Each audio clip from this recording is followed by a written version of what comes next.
Love the life that you're living. Yeah, there's room for change. Embrace your differences and learn to deal with your pain until fear is gone and nothing can hold you down. Head high, shoulders square, now get your feet up off the ground. Get ready to Shero up to your Shero squares. Hello, and welcome to Shero's Quest.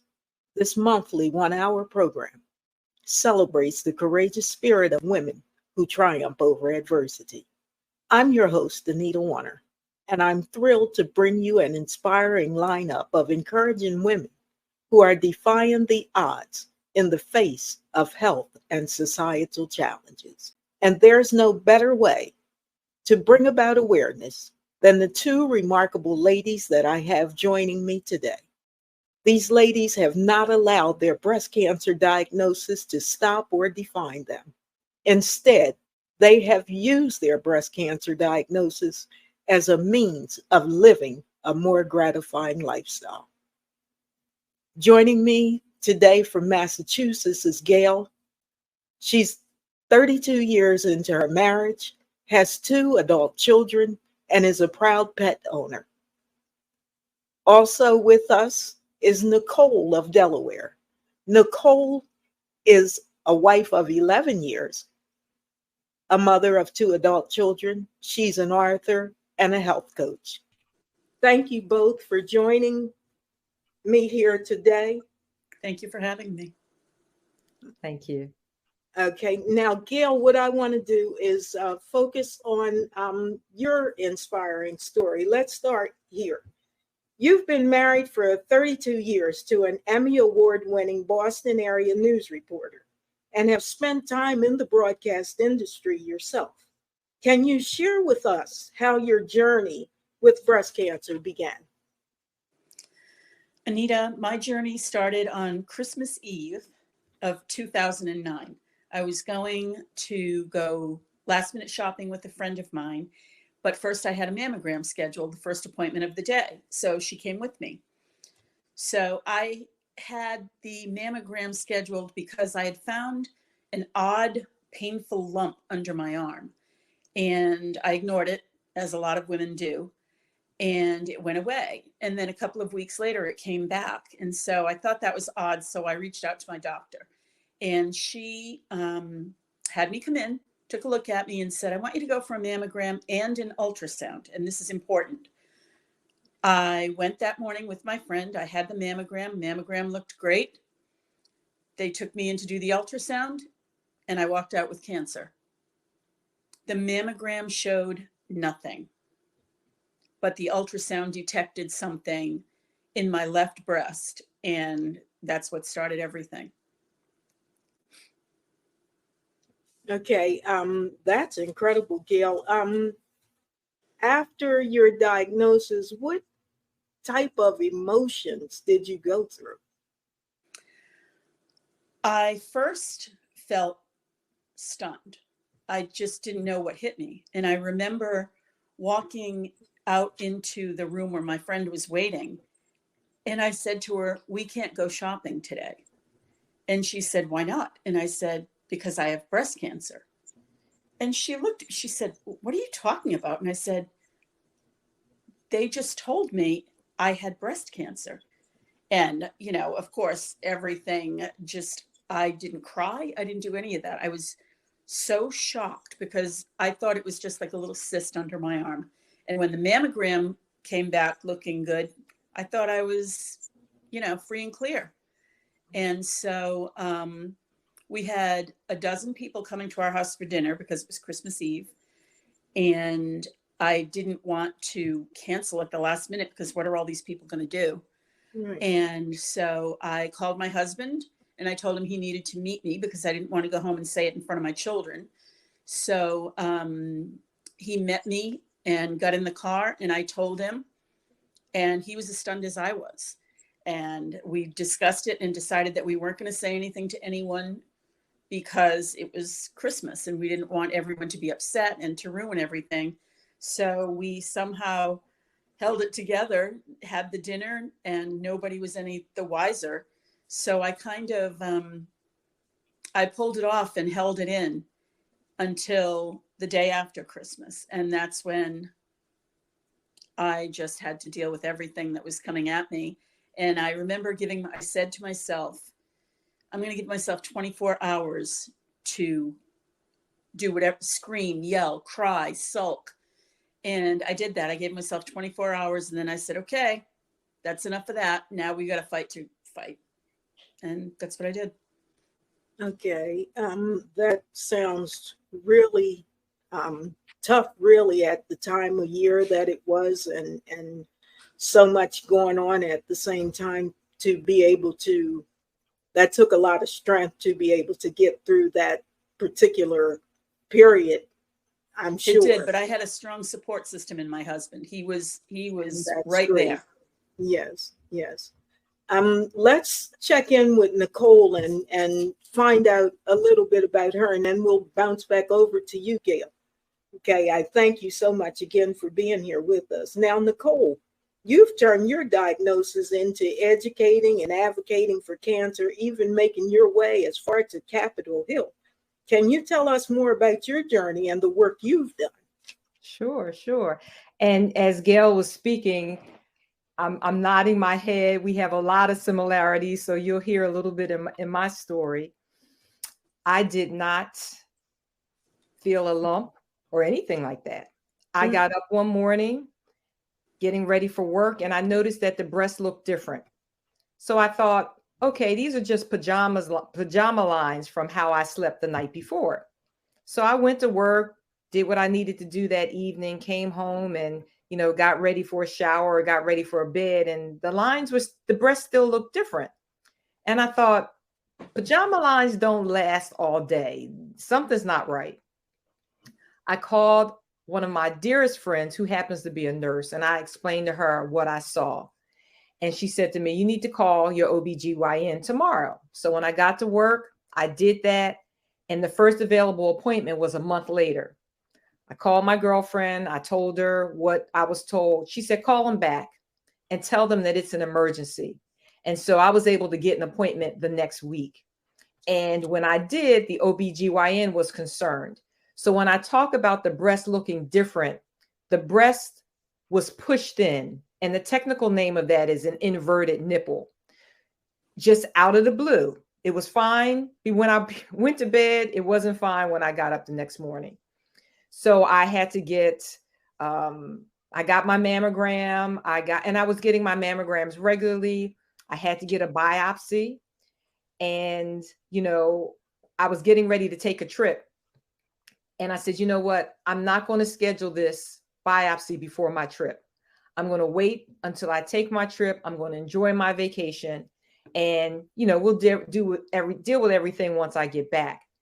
And I got a call as I was getting ready to leave my office for the day. I didn't want to answer the phone because it's quitting time. But when I looked at the caller ID, I noticed that it was my doctor, the one who had just done that biopsy. And I thought, well, why would she be calling me? And the only thing I can tell you that I remember is her saying, it's breast cancer. And at that point, again, I didn't hear anything else. I don't remember anything else. And I just felt a sense of numbness. My hand went numb. My mind went numb. My body went numb. And I felt like I was moving in slow motion.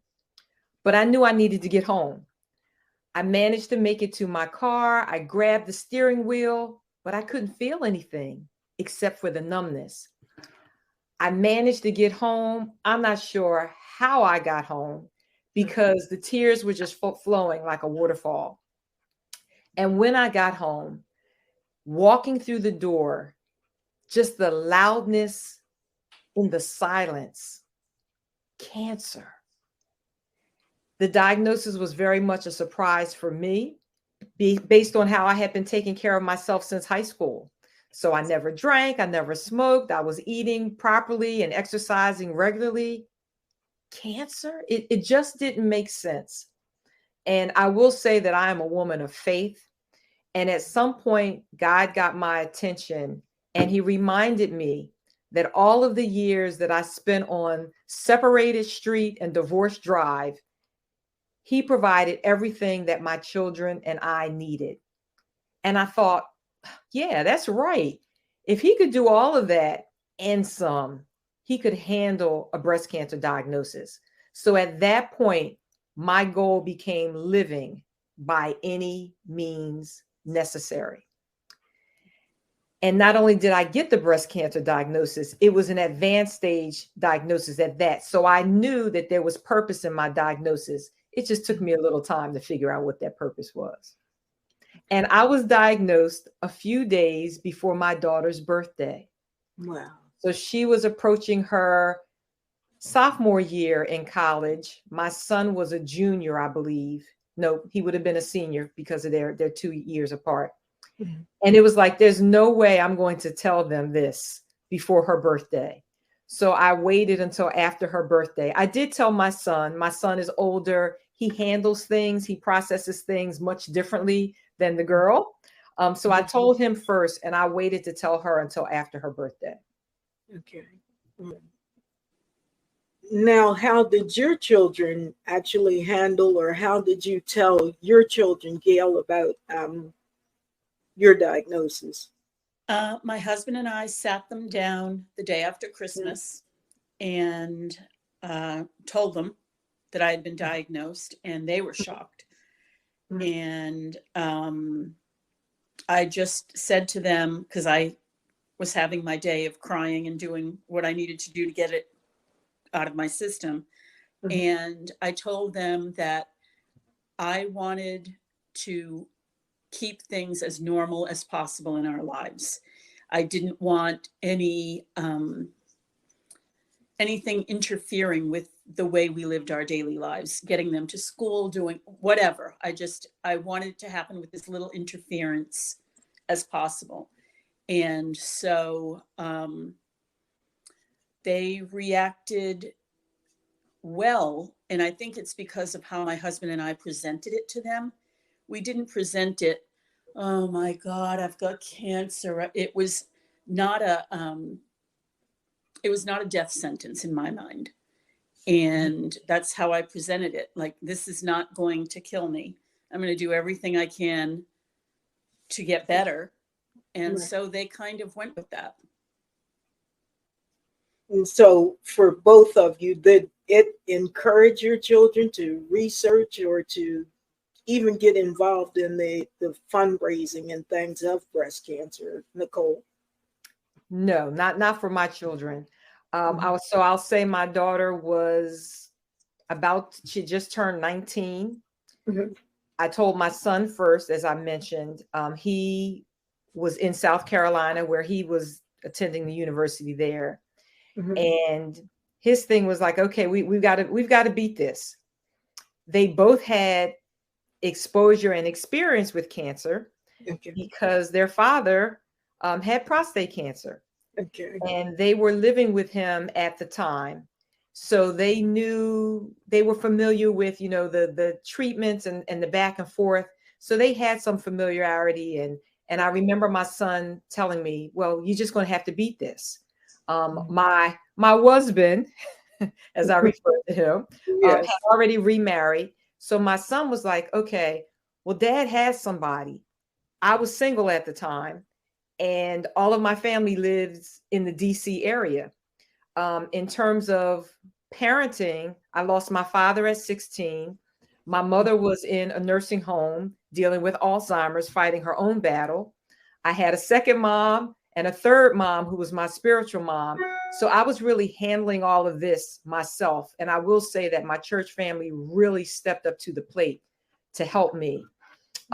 My daughter, I said to her, because I got right on it in terms of needing to be seen once I chose a hospital for treatment. I said to her, if you want somebody to come over to the house to stay while I'm going there for my appointments. She said, no, she didn't want anybody to come to the house. She wanted to go to a girlfriend's house. So I tried to give them the room to handle it the way that they wanted to handle it. Yeah. So I just have to get, like I said, give them the room to be who they are about it. Now that Yes. they're older, my children are 33 and 31. We have different conversations about it. But I think at the time, especially with my daughter, it was just really overwhelming for her. It was too close. You know, I've already watched my dad go through this, and now mom kind of like enough is enough. So I had to give her grace and space. Yes. And Gail, I'm familiar with your family. Rob and Jess, they were still in high school or so when you were Yeah, diagnosed? they were 13 and 16. Mhm. And so they had activities all over the place and friends and things that they wanted to Still do. occupied. Yes. And it was just important to me that I not consume their time with my illness. Right. You know, and I think Nicole was saying about giving them the space and the ability to deal on their own. So I think Right. it was important to let them know what was going on, but I did not encourage them to research or go online or look anything up, Mhm. because we all know what you find when you go online. You know, everything's a death sentence. So Right. I didn't encourage that at all. I just told them, you know, your dad and I will give you information as I get it, you'll get it. I promised that I would keep them updated, and I did. And they just each handled it the way they were going to handle it. And as long as you gave them the space they needed, they did very well. Now, you both had lumpectomies. Mhm. And you went through radiation, and Nicole, you also went through chemotherapy. Correct. As we all know, there are effects with surgery and they play on the psyche as well as with treatments of that magnitude. Um, Gail, take us into your feelings after learning and also after having a lumpectomy. The lumpectomy, the first one was done smooth sailing, no problem. But then I got a call that they had not achieved clear margins. And so they had to go back in a week later for a second surgery. And I have to say that at the time, I wasn't bothered at all by the fact that my breast was going to be different from the other one. I wasn't concerned about the look. I didn't care about any of that. I just wanted it out of my body. And so it actually was years before I thought, oh wow, this is so much different now, that like the size is way off. And but that just didn't matter. It didn't enter into things. And so after the surgeries, I actually felt pretty good.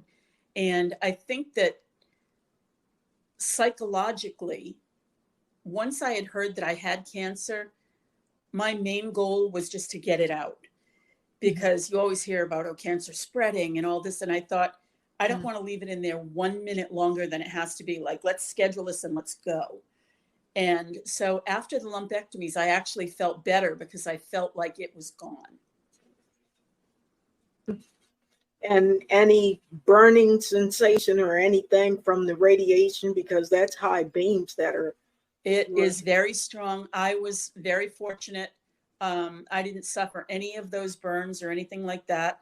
And in keeping with my promise to my kids that I was going to keep life as normal as I could, I drove myself to every appointment alone and never let it interfere with anyone's day, because I had made that promise and I wanted to keep it. And it made me feel mentally strong to be able to keep that promise, because I think it was also a promise to myself, you know. Yes. But I didn't suffer any of those ill effects like the burning that I know some patients have had, and it's terrible. But I was very, very blessed. Okay. Nicole, on to you about your lumpectomy and your radiation and your same questions, the chemo. Okay. So I let me start at the beginning. I was told that I was maybe a stage 0, stage 1. And I was an ideal candidate for a procedure called IORT, intraoperative radiation therapy. And that would include surgery to remove the lump, radiation on the table, and that's it. And I thought, well, that's great because I don't have time for cancer. I got things to do, places to go, people to see. This is great. And after the first surgery, I was there with my then boyfriend, who's now my husband of almost 11 years. I could look in his face and see that something wasn't right.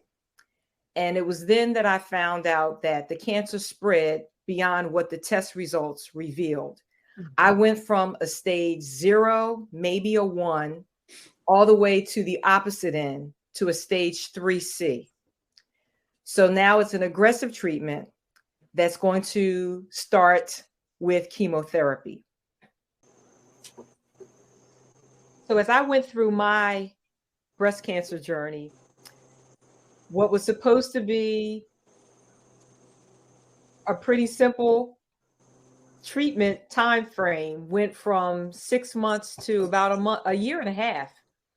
And things were going well until my white blood cell count began to drop. Every time I would go for chemotherapy, they would always do blood work. And if the counts aren't right, chemotherapy can't be administered. So the first time it happened, of course, I was very disappointed. But they sent me home. They said, well, let's give your body a week, see if it can regenerate those cells on its own, and we'll try this again the next week. They gave me a bunch of treatments to see if that would help to improve the white blood cell count. And unfortunately, 1 week off from treatment led to 2 weeks, which led to 3 weeks and eventually 4 weeks. And my team said, we can't continue like this. We need to come up with plan B. And plan B was to go in and, as Gail alluded to earlier, clear the margins. And I had the option of getting a second lumpectomy, which is also a partial mastectomy. Those terms are synonymous. My options were a second lumpectomy or a mastectomy. And I spoke to my surgeon and I said, what do you think your chances are of successfully clearing the margins? And he said, I think I have about an 85% chance. And I said, well, that's a chance I'm willing to take. And I'm happy to report that that surgery was successful. And afterwards, I was able to resume chemotherapy, still had issues with low white blood cell counts. And actually to this day, my white blood cell counts remain low. So because there were no baseline counts taken before treatment, it's not known whether the low counts were there prior to treatment or as a result of chemotherapy treatment. And afterwards, I did have radiation therapy. Take us into your radiation therapy. Again, did that create the burns or anything? Did you suffer from the burns or fatigue? I did not suffer from fatigue. I know Gail mentioned that. I have a number of bosom buddies who recounted that same story. Right after radiation, they went home and slept for the rest of the day. And I was really rolling along. I was on a timetable because my son was getting ready to graduate from college. And I told my team, that's a graduation that I am not going to miss. So let's get this train rolling. And everything was moving along well until about week 5. And one evening, I happened to feel up under my arm. I will backtrack and say that I did have an issue with lymphedema, and that created swelling in the arm. I had to go for physical therapy to keep that fluid out. As a part of my surgery, they removed lymph nodes from under my arm. They removed 20 lymph nodes and 17 of them were cancerous. And lymphedema developed a few months afterwards. I had to go to therapy. And one night I just happened to be feeling up under the arm. And under my arm, I felt kind of like these little balls. So if you've ever used deodorant, like a stick deodorant that has caked up on you, that's what it felt like. And, I felt it. I didn't think much of it. And then it dawned on me, but after my shower, I didn't put deodorant on. What are these balls? What is it that I'm feeling under my arm? And when I looked in the mirror, oh my goodness, I think my heart just dropped to the floor. I realized that skin had been peeling. And the next day I immediately got on the phone because I was scheduled for radiation. Got on the line with my team. They asked me to send a picture through my phone. And the next thing I know, the nurse is saying, "Oh, you're having a skin breakdown. You can't get radiation. We're going to need that area to heal before we can continue treatment." And I'm like, oh my goodness, here we go with another delay. The low white blood cell counts, that was a delay. And now we're dealing with a delay with radiation. But everything worked out so that I was able to get on a plane and attend my son's graduation at the University of South Carolina. That's good. That's great. Now, finding these lumps, what was the emotion that went with that? I'm sure that was. Were you thinking it was spreading it? Oh no, it wasn't that type of a lump. It was just like a ball, like okay. just right. A ball. And for me, my whole journey it seemed to be interruption after interruption after interruption. And part of the reason why I do what I do as a speaker, as a health coach, and why I wrote my memoir is that sometimes people think that when you have breast cancer, that's all you have is breast cancer. Well, no, that couldn't be further from the truth. You also have life and all of its interruptions with which to deal. So in addition to my diagnosis, I buried my mother 3 months later. So again, the white blood cell issue, the radiation issue, and it was interruption after interruption. And I wrote my book because I wanted people to see that, there's a lot to breast cancer than just the physical.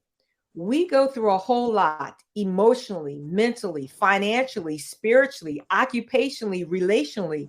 And I take them on a behind the scenes look at what really happens when you are diagnosed with breast cancer or any other type of chronic health condition.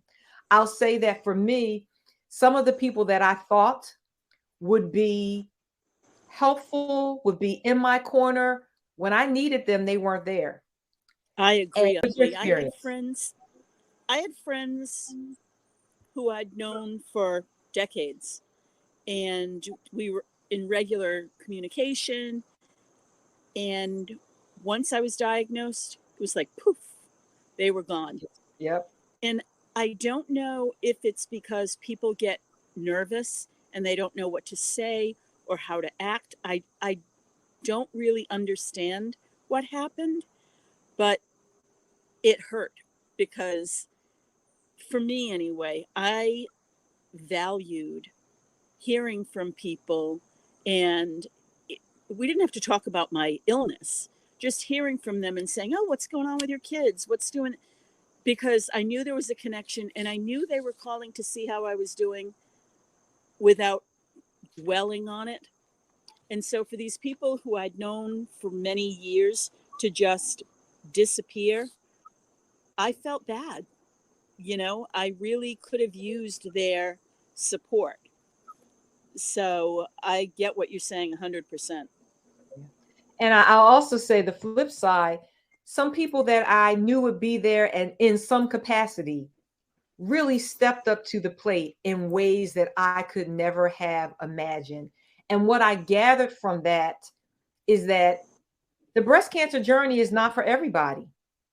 And so if you can't handle it, I got to keep going because, again, my goal is living by any means necessary. And exactly. As Gail, as you mentioned, talking to people and wanting to talk about something other than treatment, I decided that very early on in my treatment, I wasn't going to talk about breast cancer every day. I just wasn't going to do it. But I knew that there were people who cared and who wanted to support me in any way possible. So what I did is I set up text blast messages. So I had about 40 people on my text thread, and I would let them know, oh, went to treatment today, white blood cell counts were too low. I need your prayers about this, and that's the way I decided to communicate, because I didn't want cancer to just encompass my whole life. And what I did in my book, and my book is called The Voice of Victory in the Valley, Diary of a Breast Cancer Thriver. It truly is my diary. I kept notes the whole time. And the book starts from the day that I noticed something wasn't right with the breast until my very last chemotherapy on January 3rd, 2013. And Wow. all of those text messages that I sent out are all in the book. I also have responses from people who would just send me things just to encourage me to keep going. And it just really, really meant so much. So, the book is about encouraging people to keep moving forward and to literally fight for their victory. I'll just say real quickly that there's meaning in the title. So it's called The Voice of Victory for a number of reasons. One, I am a singer and I'm a speaker, so I'm using my voice. My name, Nicole, means victory. So there we go, the voice of victory in the valley. And I want people to fight for their victory. And as a speaker, as a teacher, as a coach, I love to do things with acronyms. And fight for is an acronym for faith in God helps you through. So whether you are dealing with a situation and you find yourself on the mountaintop, in the valley, or somewhere in between, I know from my experience that my faith helped me reach this side so that, I've got 12 plus years behind my belt. And my faith helped carry me through. I could not have done it without, my belief in God and the prayers and the people who thought about me, prayed for me, and prayed with me. That's great advice and also a great story. How about you, Gail? Did you keep a journal, or what was your ammo? I did not keep a journal. I had mentioned earlier that I had lost a friend to breast cancer Mhm. just before I was diagnosed myself. And so I was already struggling emotionally, kind of thinking, about her and what had happened with her. But I was still going to work every day. I worked in a real estate office, and I went in the day after the holidays, and I told them that I had cancer and I was going to be having radiation treatments, and that there would be 33 of them, and that I would schedule them first thing in the morning, and that I would come into the office.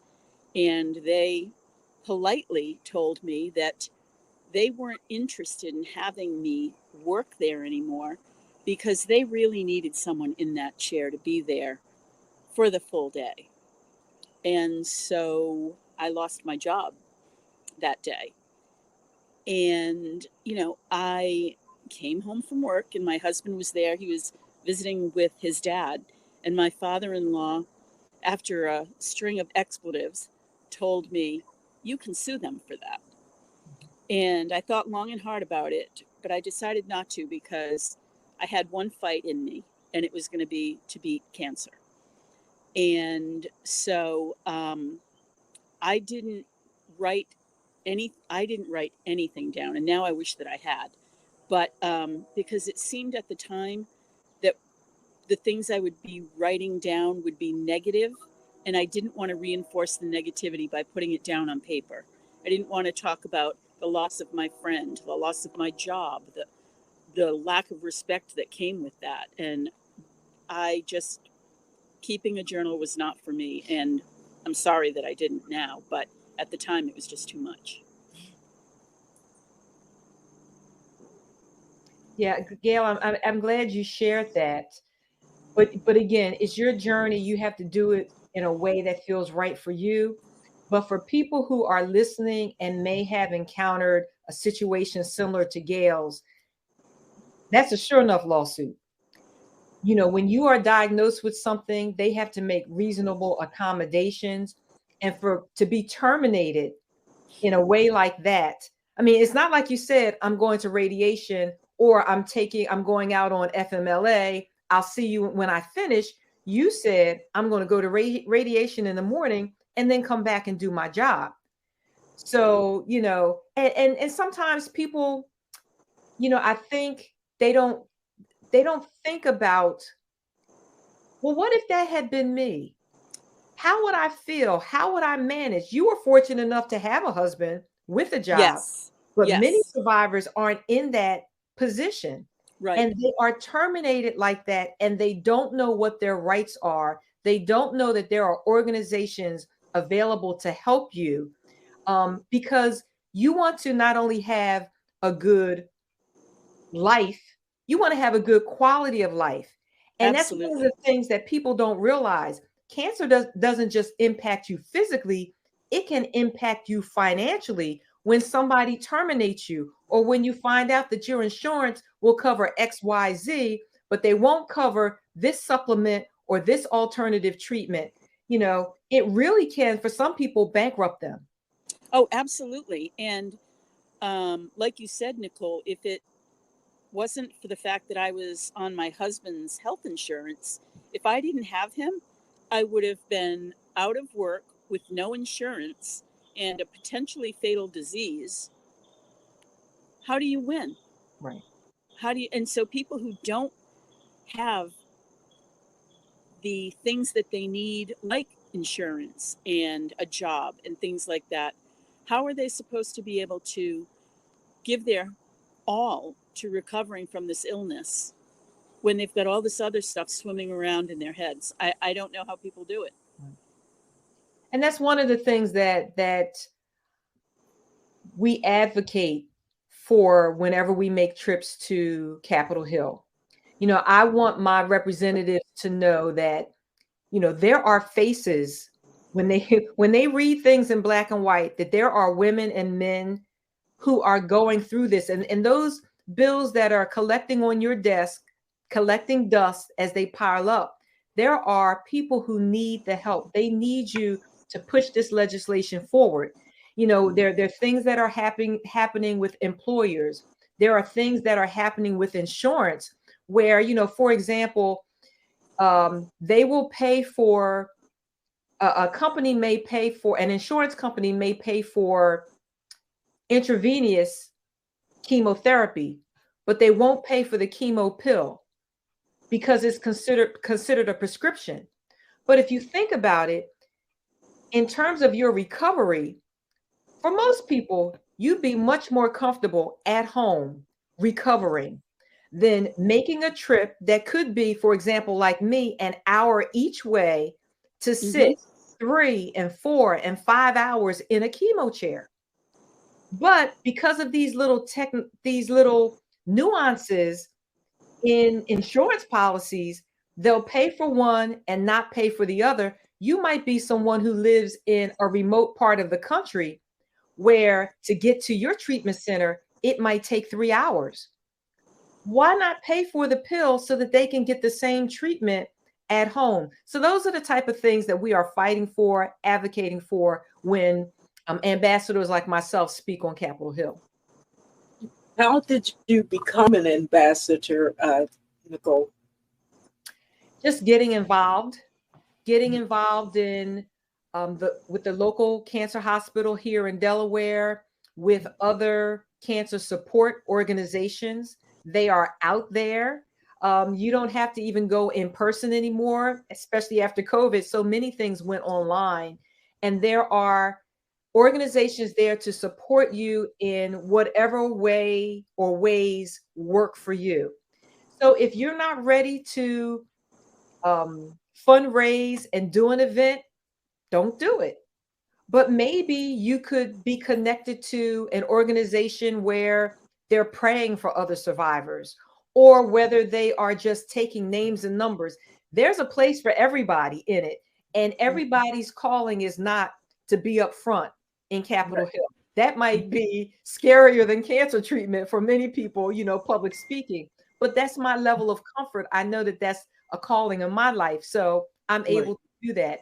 I'm comfortable being in public, and sharing my story and getting my information out there so that people know, if you want to ask me any questions, I make myself available. If you want to run something by me, I make myself available. Anita and Gail, I give my number out. If a survivor just wants to vent, I make myself available. I believe that's part of why I'm on the journey, because nobody understands the journey a lot like someone who has been there. Gail, you speak of the loss of friends or the fear of friends not coming around when they knew that you needed them.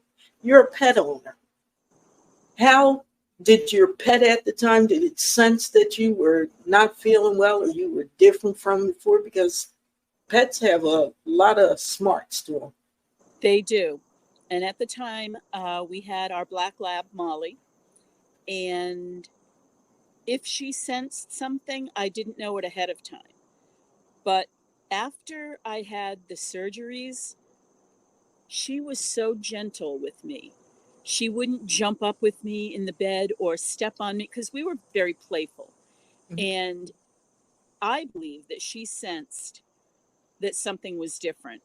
And she would come and just because, as I said, I was so tired from the radiation, she would come and just snuggle up with me and put her head on my lap. And I would just stroke her head and pet her. And it was very comforting to me to have her. My kids were at school all day. My husband was at work. And it was nice to have her there because it just made me feel better. So I think that pet therapy for all cancer patients or people with serious illnesses, I think it's a wonderful thing. And I think it should be allowed more often Yes. in more places. Were you a pet owner at all, or Nicole, or Not through my cancer. you ladies have the most positive attitudes and actions about you? Where did all this positivity come from? I'll go. Go for it. So as I share, my name Nicole means victory. And growing up, I have always known what my name has meant. And it wasn't until, oh my goodness, I don't know, maybe 14, 15 years ago, my bishop did a series of knowing what your name means. And that was, what he preached for a number of Sundays. And it was at that point that I realized, oh my goodness, with my name meaning victory, I don't experience victory until I go through a battle. And I'm like, drats, I just wanted to have the victory parade. And so that really shifted my mindset that when unpleasant things happen in my life, I know that victory is already on the other side for me. So I don't get as bent out of shape about things as I did in the past. It's just part of my journey. So I've got to get through this to experience victory. And I know that other people are watching me. I know that other people are listening to me. And so here's my word nerdness coming out again. I know that what for me is a trial becomes a trail that I'm leaving for someone else. All I have to do is just switch those two vowels, and my trial becomes a trail. And I want other people to be inspired to keep moving forward, to not lose hope, to not get down and realize that you're in this by yourself, that you have bosom buddies and survivor sisters who can identify at some way with you, and that we can continue to hold each other up. Gail, me, you're positive. I was always pretty positive, but I had a major turnaround when, let's see, it was 22 years ago. I had a very serious fall and had a compound fracture in one of my legs, which means that the bone snapped and came through the skin. And so I was out of commission for almost a year. I had a 2-year-old and a 5-year-old at the time, and a husband who worked full time. And I was bedridden for probably 6 to 8 weeks. Then I had to, I was in a wheelchair for months. I was then in a boot, but I had to go through physical therapy, learning how to go up the stairs and just be in my home with my new injury. And so I really was out of commission for almost a year. But the thing that I did learn that made me more positive, strangely enough, was when I was in bed, I couldn't wait till I was going to be in my wheelchair. Oh my God, I can't wait to be in the wheelchair, because that was the next step to being normal again. And when I was in the wheelchair, oh my God, I can't wait. So everything became positive. And one day when I was in my boot, I had, someone had taken me to the grocery store, and I was walking up and down the aisles with my boot on. And I get to the front of the store, and there's a huge line. It seemed like everybody in the town was at the grocery store that day. And so I just got in one of the lines, and I was looking around, and I remember this vividly. I thought to myself, I am standing in line. I haven't stood in months, and I am standing in line. And for the first time ever, standing in the line was a great thing. It's like, look at me. I just wanted to scream to everyone around me, look at me, I'm standing. And I actually feel like that was the moment when something went off, and I realized everything doesn't have to be a pain. It doesn't have to be a pain to stand in line, because you know what? There are people who can't. Right. And so it literally changed my entire way of thinking. And I see that as the turning point when positivity became more part of me. You're in an empty room by yourself. What is your conversation with cancer? What are you screaming and yelling at cancer? Nicole, People were saying, oh, cancer, the big C, that's what they call it. And I said, I will never capitalize the word cancer, because it's not that important. It's insignificant, and it's not going to beat me. And that was my attitude. And I would say that again in an empty room with cancer. You will not be victorious, and I will. Yay, love it. I'm going to piggyback on Gail. In my book, I talk about how, cancer is thought to be the big C. For me, cancer is a little c, and the big C is reserved for Jesus Christ. Cancer is a word. It is not a sentence, and it's certainly not a death sentence. And one of my favorite little graphic arts, it's a little chick that's kind of outlined in yellow and pink. And the caption said, "Cancer picked the wrong chick." I like it. I knew that there was purpose in my diagnosis. And it just took me a minute to figure out what that purpose was going to be, or what that purpose was. And then once I realized what my purpose was, I ran with it. And I know that I have a story to tell. I know that I am making a difference in the lives of others in the advocacy work that I do in the breast cancer and the cancer field, in the work that I do as a speaker, in the work that I do as a health coach, because I don't want women to wait until they get a diagnosis of any type for that to be the wake-up call that forces them to pay attention to their health and wellness practices. If you have ever wondered about the invisible issues that cancer patients experience inwardly, wonder no more. I invite you to check out my memoir, my award-winning memoir, The Voice of Victory in the Valley, Diary of a Breast Cancer Thriver. You can find it on Amazon, and it will take you on a behind-the-scenes look at what happens when you get a breast cancer diagnosis. What happens physically, mentally, emotionally, spiritually, financially, occupationally, relationally, all of that. And you'll be inspired to continue to fight for your victory.